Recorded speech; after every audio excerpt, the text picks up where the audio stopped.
Navjivan welfare society ప్రధాన కార్యదర్శి అంగడి కృష్ణమూర్తి తన పుట్టినరోజు వేడుకలను నిరాడంబరంగా జరుపుకున్నారు. మదనపల్లి మండలం ఈశ్వరమ్మ కాలనీలో ఎంపీయూపీ స్కూల్ నందు వారికి అవసరమైన బీరువాను వితరణ చేశారు. ఈ కార్యక్రమానికి ముఖ్య అతిథిగా కురవంక పంచాయతీ మాజీ సర్పంచ్ పసుపులేటి చలపతి, వైఎస్ పునీత్, వికలాంగుల సంక్షేమ సంఘం అధ్యక్షులు Moula Ali, dealer Raghu, helping minds అధ్యక్షులు అబూబక్కర్, మండల విద్యాశాఖాధికారి ప్రభాకర్ రెడ్డి మరియు పాఠశాల ప్రధానోపాధ్యాయులు గురునాథ్, దిలీప్, నవజీవన్ వెల్ఫేర్ సొసైటీ అధ్యక్షురాలు పద్మావతమ్మ, కోశాధికారి కృష్ణ పూజిత హాజరయ్యారు. ఈ సందర్భంగా కృష్ణమూర్తికి పుష్పగుచ్చం అందించి జన్మదిన శుభాకాంక్షలు తెలిపారు. అలాగే కేక్ కట్ హృదయపూర్వక జన్మదిన శుభాకాంక్షలు.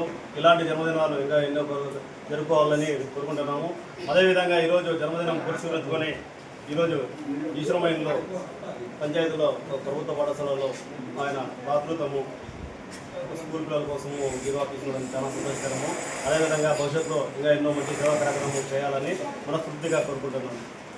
మన కృష్ణమూర్తి గారికి జన్మదిన శుభాకాంక్షలు తెలుపుతున్నాము. సంవత్సరం వచ్చే సంవత్సరంగా అభివృద్ధి మంచి బాగుండాలని దేవుని ఆకాంక్షలు కృష్ణమూర్తి జన్మదిన శుభాకాంక్షలు తెలుపుతున్నాం.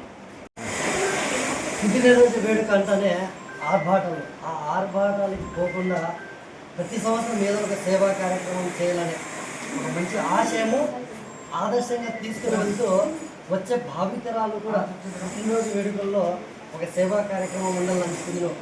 ఈ సంవత్సరం మనకి ఈశ్వరమ్మ కాలనీలో ఉన్నటువంటి మున్సిపల్ హై స్కూల్లో G Krishnamurthy sir, Gongadi Krishnamurthy sir గారు మా ఆత్మీయులు, సార్ గారి పుట్టినరోజు సందర్భంగా బీరువా ప్రజెంట్ చేయడము, వారి కుటుంబ సభ్యులు కావచ్చు, సర్పంచ్ చలపతమ్మ గారు కావచ్చు, వీళ్ళందరి సమక్షంలో, అదేవిధంగా ఎంఈఓ సార్ గారి ఆధ్వర్యంలో కూడా ఇక్కడ ఇంత మంచి కార్యక్రమం చేయడము 10 మందికి ఆదర్శనీయము. ఒకవైపు సేవా కార్యక్రమాలు, రెండో వైపు మన పునీత్ గారు చెప్పినట్లు కార్మికుల పట్ల ఆర్నిషలు ఎక్కడైతే ఒక మున్సిపాలిటీ కావచ్చు, లేదంటే గవర్నమెంట్ హాస్పిటల్ కావచ్చు, లేదంటే ఎంఆర్ ఆఫీస్ కావచ్చు, సబ్ కలెక్టర్ ఆఫీసులు, ఇక్కడ ఎక్కడైనా సరే అణగారిన వర్గాలకైనా కార్మికులకైనా మొట్టమొదటి ముందడుగు వేసే మా జీ కృష్ణమూర్తి సార్ గారు ఇంకా ఇలాంటి మరెన్నో పుట్టినరోజు వేడుకలు జరుపుకోవాలని మనసారా కోరుకుంటారు. Thank you. జై హింద్, జై భారత్.